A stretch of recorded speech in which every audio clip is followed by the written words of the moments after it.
created the eater of ages, the nourisher of the one who receives nourishment, and the caretaker to those who are careful.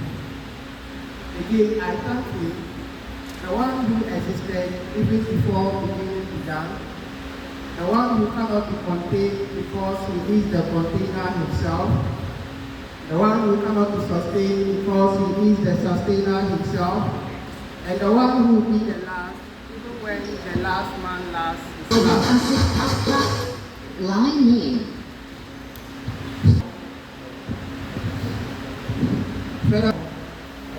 I thank Allah, the one who worked with means, without means, against means, by all means, and without a means.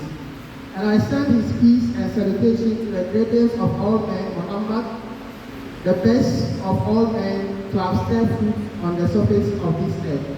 Brothers and sisters in faith, I find no better way of greeting you than the universal greetings of peace, the greetings of the dwellers of paradise, beneath which rivers of honey and old clothes.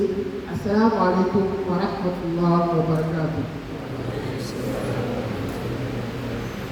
Among of the church, our venerable chiefs and their representatives, our distinguished members of the high table, our honorable members of the low table, all protocols to be observed. If you were to flip through the pages of history and you were to compare and contrast between the generations of the Prophet and our current generation, you will not only find a contradiction between their lives, but you will find a contradistinction between their lives. Whereas the people at the time of the Prophet were very confident of their religion, you will find out that the Muslims in our time are very timid. When we read the stories of Khalid ibn Walid, and you understand the strength that he exuded in battles, and you read about the intellectual capacity of Ali, and the boldness with which they encountered people, and then you compare to our generations of Muslims, you might think that these two categories of people are practicing different religions.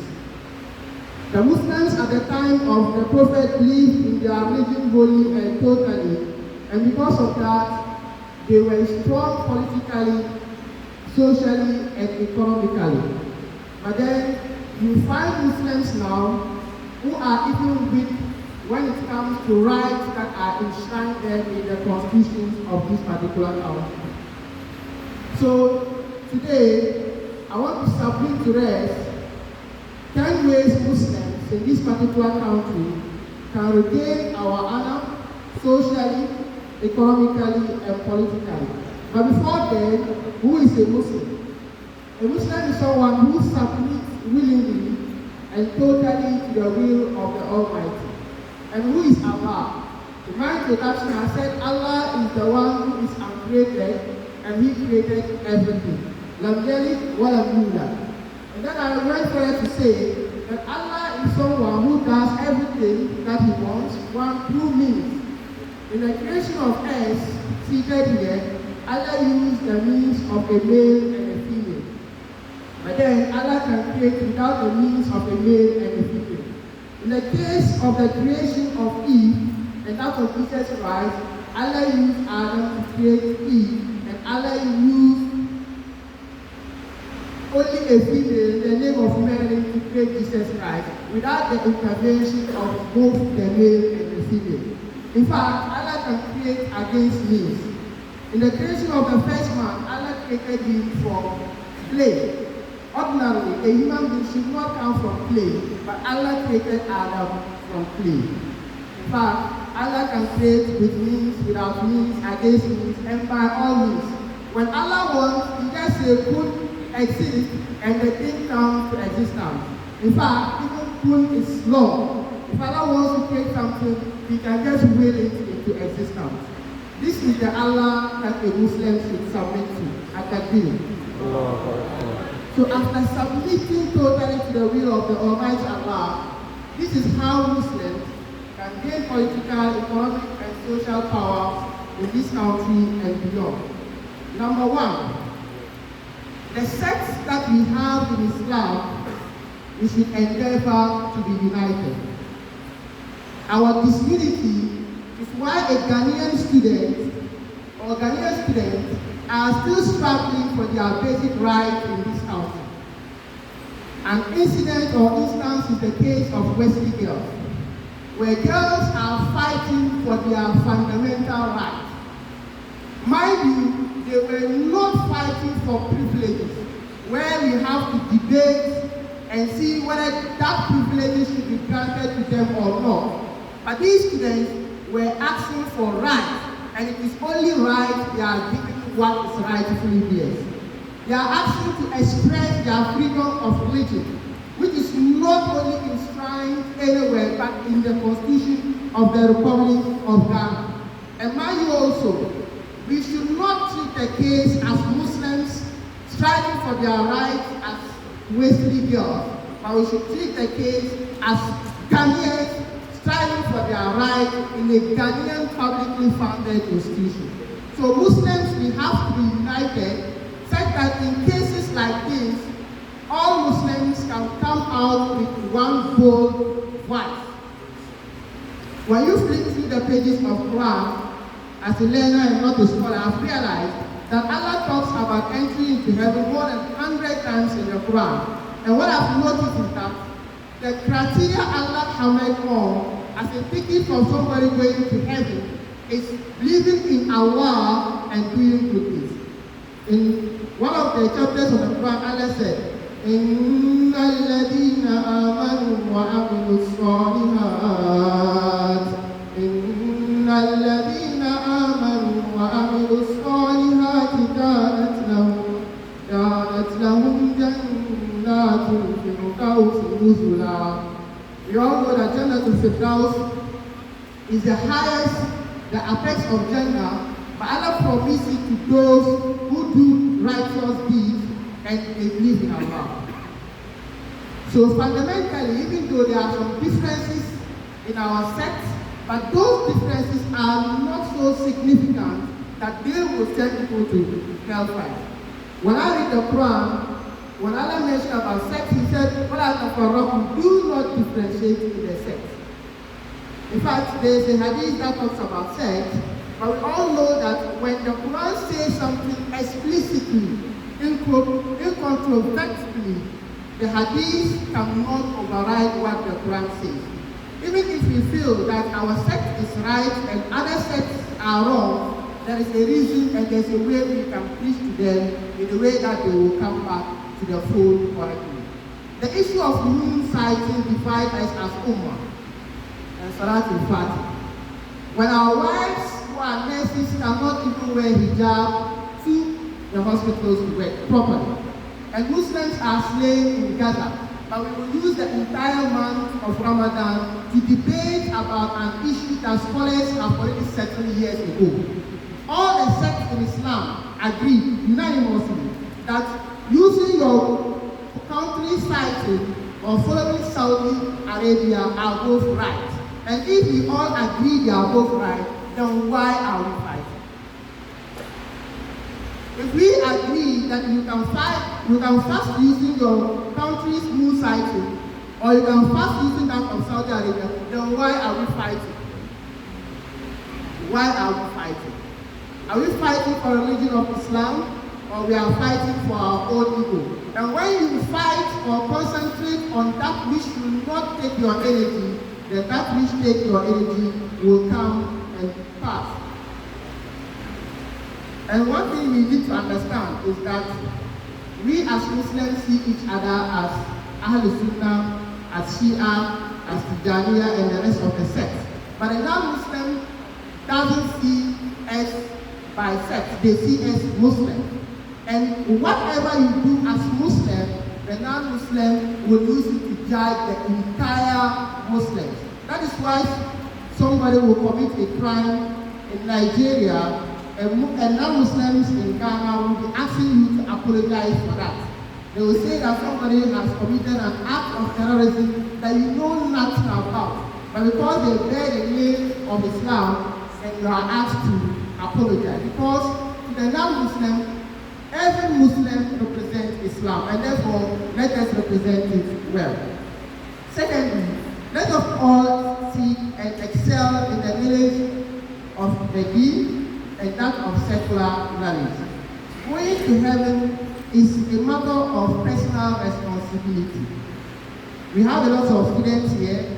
You graduate from degree level, you proceed to masters and PhD, yet you do not have basic understanding of the religion. The degree is enough. When you finish, you need to learn about the religion, such that no scholar can mislead you. It is your responsibility to learn about your faith. And whatever institution that you find yourself as a Muslim, you need to distinguish yourself because you are the ambassador of Islam in that form. So if you are a doctor and a Muslim, you need to be patient with your patients. And if you are a nurse, you need to nurse your patients with compassion and passion. Thirdly, let us understand that it is not only the building of mosques that can lead one to heaven. We need to build the ummah. Otherwise, we would have a lot of mosques without individuals to pray in it. If you were to observe Zohar in any place in Tamale, you will realize that the mosque will not be full. If you like, you can do your own research. Get to 10 mosques that you know in Tamale. During Zohar, you realize that the people are not there. So fundamentally, we need to build the people before we build the masjid. And let me also state that it is, some people argue that we have a lot of mosques. And so we should leave that and build hospitals and educational centers. Well, we can actually do both. Building a mosque does not prevent you from building hospitals. And I also submit that it is not that we have a lot of mosques. The issue actually is that we do not have a lot of Muslims who are patronizing these mosques that we have. So as Muslims, as we go to the Arabs to seek for funding to build mosques, let us also in our interest argue and present to them to build hospitals and to build Islamic and non-Islamic institutions for us. Fourth, we need to understand that black barriers will come and go, so we need to be our own Alhaji Abujaris in our houses. Mara aminkum munkaran falyughayyirhu biyadihi fa in lam yastati' fa bilisanihi fa in lam yastati' fa biqalbihi wa dhalika ad'afu al-iman. When you see something wrong going in society, the Prophet places the responsibility on you to prevent it if you are capable with your hands, otherwise with your lips, and if you can't, then you should hate it in your heart. You should not see somebody doing evil and then you say that as for my household, they are not taking drugs, so drugs does not concern me. It is only a matter of time and your own children will become addicts. Allah will ask us on Judgment Day about our children. And it is not the numbers in our faith that Allah is looking for, but the faith in our numbers. We see a lot of us here culturally practicing polygamy, and when we are asked, then we say it is Sunnah. Mind you, it is not polygamy that is the Sunnah. I repeat, it is not polygamy that is the Sunnah. The Sunnah is marriage. So if you are married to one, you are already practicing the Sunnah. We have a lot of people, they give birth to children that they cannot take care of. And the children will be struggling in schools, and some of them will end up as addicts. So let not in the practicing of the Sunnah prevent you from practicing what is compulsory on you. You should not be indulged in praying tahajjud when you know very well that you will miss Fajr, which is even more important. So on Judgment Day, Almighty Allah will ask us about our children. And therefore we have to be mindful to give birth to the number of children that we can take care of. And also to marry women that we can do justice with. Also, let us be intentional as Muslims in this country. what is our agenda in this country? What do we want to achieve in this country? Do we have a particular soul that as Muslims we want to dominate? Do we want that when they mention hospitals, then they know that it is Muslims who dominate when it comes to healthcare in this country? Or we want that when it comes to educational institutions, Muslims are the number one? Because if we do not give out value, it will be very difficult for us to ask for value and get the value. We need to be people who turn out value in this country so good that no other persons can disrespect us. Also, we should bring back zakat system. There are lots of rich people, they don't give zakat. When it is time for them to give zakat, they will only give a fraction as charity. But charity is sunnah, it's optional, but zakat is compulsory. Somebody who should give zakat more than 2 billion old Ghana cedis will just get 2,000 Ghana cedis to a scholar and ask the scholar to pray for you. On judgment day, Allah will ask you. If we were to be able to service the poor people amongst us and we give them their tea, these poor people might not engage in the actions of stealing, and that will protect the honor of Muslims in this particular country. Also, we need to trust in Allah fully. If you read the seerah of the Prophet and his companions, you understand that some companions used to ask Allah for salt. They will finish cooking and they will ask Allah to grant them salt. That is the level of trust that they had in Allah. And if you also read the story of Ali and the saddle, you will understand that one day Ali radiallahu anhu was going for a particular event. And then he needed someone to take care of his camel. So he gave the camel to somebody to take care of. By the time he had finished whatever he wanted to do, he came back and he didn't see the saddle of the camel. The man had stolen it. So Ali radiallahu anhu went to the market to buy back a different saddle. When he went to the shop, he saw his own saddle.